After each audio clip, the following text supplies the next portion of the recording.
Well, just starting off today, I'm gonna put the alternator in the John Deere over here. It's my 46. Gotta do some clutch work to her and give it a good old new power source from that alternator. Think I might even put this front grill on today and maybe patch up the air filter hose here.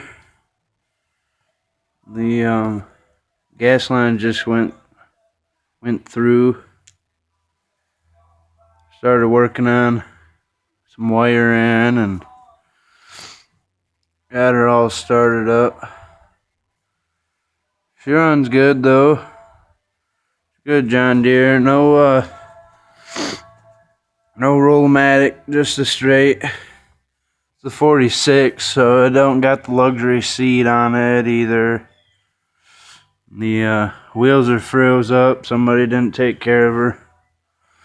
But I guess today I'm gonna work on the alternator and get some of the maybe this idler rod back on and some of that other bullshit.